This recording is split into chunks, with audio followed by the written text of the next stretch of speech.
میں صرف اور صرف قلب کی بات کرنا چاہوں گا، دل کی بات۔ آج کے دور میں پوری کی پوری طاقت لگا دیتے ہیں اپنی صحت کو صحیح کرنے کے لیے۔ اگر آپ کا گھٹنا خراب ہوا تو مجھے یہاں تک خبر ملی کہ ایک گھٹنے کا آپریشن 1.5 لاکھ روپے سے، دل کا آپریشن، سر کا آپریشن، آنکھ کا آپریشن، ہاتھ کا آپریشن، جہاں کہیں تھوڑی خرابی آئی آپ مال خرچ کر کے اس کو صحیح کرانا چاہیں گے۔ جو لا علاج بیماری ہے کینسر، سب کو معلوم ہے، اس کے باوجود بھی کینسر ہونے کے بعد کوئی خاموش بیٹھتا ہے کہ چھوڑو اب تو مرنا ہی ہے؟ علاج میں وہ بھی 2-5 لاکھ روپے خرچ کر ہی دیتا ہے، اسے معلوم ہے کہ صحیح نہیں ہوتی، کوشش کرنے میں کیا گئے۔ کتنی حیرت کی بات ہے کہ یہ بیماریاں جو جسم کو لگی ہیں ان کو صحیح کرنے کے لیے مال بھی خرچ کرتے ہیں، وقت بھی خرچ کرتے ہیں، لیکن جو گناہوں کی بیماری دل میں لگی ہوتی ہے اس کے علاج کے لیے کوئی بندہ کوشش بھی نہیں کرتا۔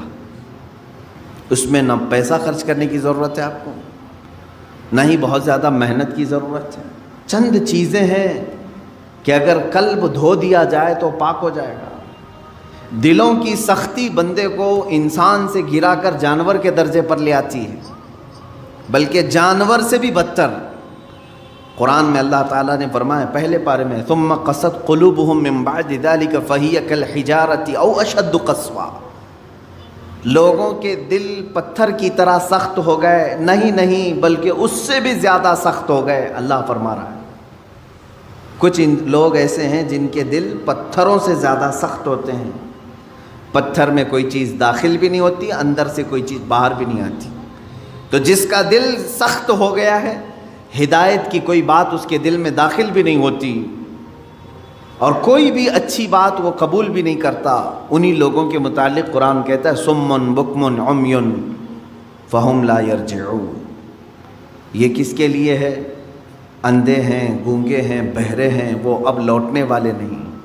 قرآن میں اللہ تعالیٰ فرماتا ہے ختم اللہ علی قلوبہم وعلی سمعہم وعلی ابصارہم غشاوہ، اللہ نے ان کے دلوں پر مہر لگا دیا، ان کی آنکھوں پر، ان کے کانوں پر پردے پڑے ہوئے ہیں، ان کے لیے دردناک عذاب ہے۔ میرے عزیزو یاد رکھو، ایک مومن کے لیے سب سے پہلی چیز قلب کا تصفیہ، دل کا علاج کرانا۔ دل کا علاج سے مراد کسی کارڈیالوجی کے پاس جا کر کے نہیں، وہ تو خون کی نالیوں کو تو صحیح کر لے گا، لیکن دل کے اندر جو گناہوں کا میل ہے اس کو کوئی کارڈیالوجی صحیح نہیں کرتا، اس کو ڈاکٹرز نہیں صحیح کریں گے۔ اور یہ بیماری نہ تمہیں ایکس رے میں بھی نظر نہیں آئے گی، ہاں اس کی نشانیاں بزرگوں نے بیان کی ہیں، تم خود پرکھ سکتے ہو۔ اگر قرآن پڑھنے میں دل نہیں لگتا ہے تو سمجھ لو کہ دل کالا ہو رہا ہے، مسجد میں زیادہ دیر بیٹھنے میں دل نہیں لگتا ہے تو سمجھ لو کہ دل کالا ہو چکا ہے، اللہ کی راہ میں خیرات کرنے سے دل ہاتھ نہیں اٹھتا تو سمجھ لو کہ دل پورا کالا ہو چکا ہے۔ ایسی نشانیاں بہت ساری ہیں۔ آیات قرآنیاں پڑھی جا رہی ہیں، سننے کا شوق نہیں، لیکن وہی گانے گھنٹوں سنتا ہے، یہ دل کے کالے ہونے کی علامات۔ تھوڑی دیر اپنے والدین کو دیکھ نہیں سکتا، لیکن گھنٹوں غیر محرم عورتوں کو دیکھنے کا شوق ہے۔ کلام پاک کو تھوڑی دیر کے لیے نظر بھر کر کے دیکھنا نہیں چاہتا، لیکن موبائل میں گھنٹوں بیٹھا رہتا ہے۔ یہ تمام چیزیں دل کے سیاہی کی علامات ہیں میرے عزیز۔ اگر علاج نہیں کیا تو یہ پتھر ہو جائے گا، یہ پتھر ہو جائے گا، اور پھر اس کا علاج بھی نہیں ہو پاتا۔ اسی طرح مرے دل کے ساتھ دنیا سے وہ چلا بھی جاتا ہے۔ آخر اس دل کی صفائی کیسے کی جائے؟ کون سا صابن، کون سا سرف، کون سا پانی لے کر کے اس دل کو دھوئیں تو صاف ہوگا؟ نہیں میرے عزیزو، یہ دل صرف اور صرف اللہ کے ذکر سے پاک ہوتا ہے۔ قرآن نے کہہ دیا الا بذکر اللہ تطمئن القلوب، تو اس دل کی صفائی جو ہے اللہ کے ذکر سے ہے۔ اب ایک بڑی بات میں آپ کو بتاؤں، فقہ کا ایک قاعدہ ہے، قانون ہے، شریعت کا ایک مسئلہ ہے، زمین پر اگر نجاست پڑ گئی کیسے پاک کریں گے آپ؟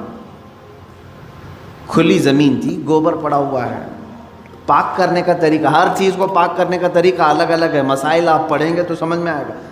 کپڑے پر لگے تو دھونا ہے، بدن پر لگے تو دھونا ہے، برتن پہ لگے تو دھونا ہے. الگ الگ طریقے ہیں سب نجاستوں کو پاک کرنے کا. کپڑے پر اگر نجاست لگی ہے تو 3 مرتبہ دھونا ہے آپ کو.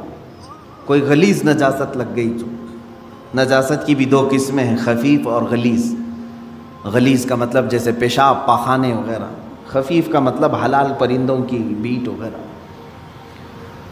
تو یہ نجاست کو دھونے کے الگ الگ طریقے ہیں، لیکن ان میں سے اگر کہیں زمین پر نجاست لگی تو اسے کیسے دھوئیں گے آپ؟ کھلی زمین، میدان ہے باہر اور نجاست گر گئی ہے، اس کے پاک کرنے کے 2 طریقے بزرگوں نے لکھے ہیں، فقہاء کرام نے لکھے ہیں. پہلا طریقہ یہ ہے کہ بارش اتنی آ جائے کہ نجاست بہہ جائے. بارش اتنی آ جائے، توجہ ہے نا، زمین کے پاک ہونے کے 2 طریقے ہیں. بارش اتنی آ جائے کہ نجاست وہ بہہ کے چلی جائے. دوسرا طریقہ ہے یا تو دھوپ اتنی زیادہ پڑ جائے کہ وہ نجاست سوکھ کر کے ختم ہو جائے، وہ زمین پاک ہو گئی. یا تو بارش سے زمین پاک ہوگی یا تو دھوپ سے زمین پاک ہوگی. یہ 2 قاعدے ہیں شریعت کے. نجاست یا تو بہہ کے چلی جائے یا سوکھ کر کے چلی جائے. سوکھ کر کے جب ختم ہو گئی تو وہ زمین پاک ہو گئی. اب آئیے میں یہ بات کیوں بتا رہا ہوں آپ کو. مشہور صوفیہ اکرام نے فرمایا، اے بندے، اسی طرح تیرے دل کی جو زمین ہے اس پہ اگر گناہوں کی نجاست لگ جائے تو اسے بھی دھونے کے 2 طریقے ہیں، اسے پاک کرنے کے 2 طریقے ہیں. جس طرح زمین بارش کے برسنے سے پاک ہو جاتی ہے، اسی طرح تیرے دل کی زمین اللہ کے ذکر سے پاک ہوگی. اللہ کا ذکر برسات ہے، یہ بارش ہے. قرآن کی تلاوت بارش ہے. جیسے ہی بندہ ذکر کرنے لگتا ہے اس کے قلب پر اللہ کی انوار برسنا شروع ہو جاتے ہیں، وہ نجاست بہہ کے چلی جائے گی. اور دوسری، وہ آج کے زمانے میں مشکل ہے. اگر دل کی زمین نجاست سے ملوث ہو گئی ہے، ناپاک ہو گئی ہے، ایک طریقہ میں نے زمین کا بتایا بارش کا، دوسرا طریقہ ہے دھوپ کا. دل کی نجاست کو دھونے کے لیے ایک ذکر الہی کی برسات، یا تو پھر شیخ کامل کی نگاہوں کی گرمی سے. شیخ کامل کے نگاہوں کی گرمی سے نجاست پاک ہو سکتی.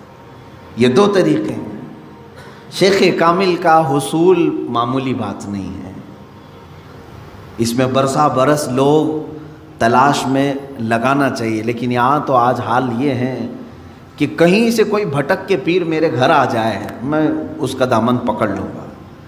در حقیقت جسے اپنے بیماریوں کو صحیح کرنے کی طلب ہے وہ سچے پیر کی تلاش میں گھومتا پھرتا رہے گا. یہ نہیں کہ بازار میں بیٹھ کر کے انتظار کرے گا. اسے تو ڈھونڈتے رہنا چاہیے کنٹینیو کہ کہیں مجھے شیخ کامل ملے جو میرے دل کے مرض کا علاج کرے، جس کے پاس بیٹھوں تو مجھے گناہوں سے نفرت پیدا ہو جائے اور میرے دل کے اندر گناہوں کی جو نجاست ہے اس کی نگاہوں کی گرمی سے دھل جائے. اور یہ 2 چیزیں ہوتی رہی ہیں.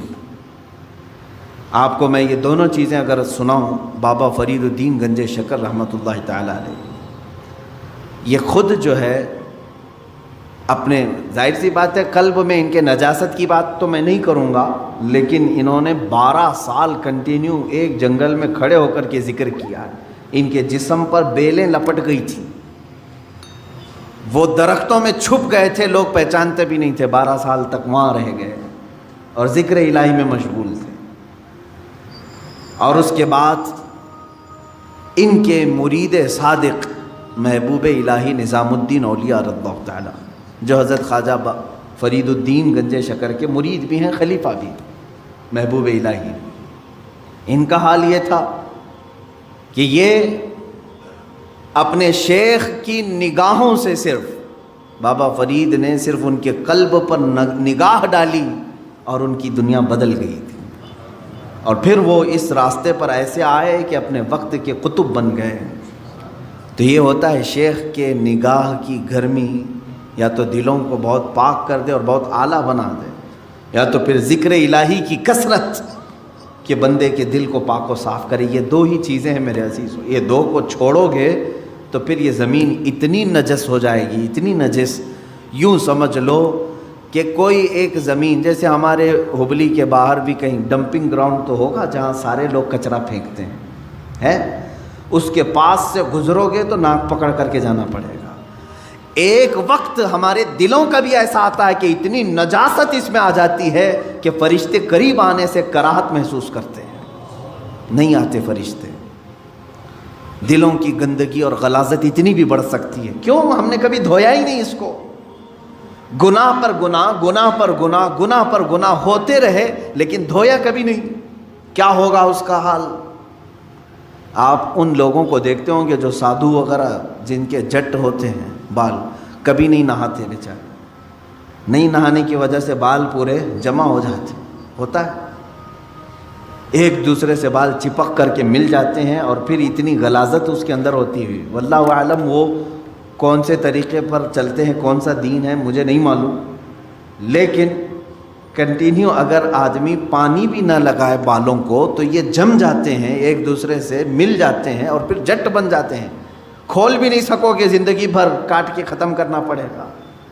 سوچو اگر دل کو کبھی نہیں دھویا آپ نے تو اس دل کی بھی وہی کیفیت ہوتی ہے جیسے وہ بالوں کا جٹ ہے، اتنا غلیظ ہو جاتا ہے۔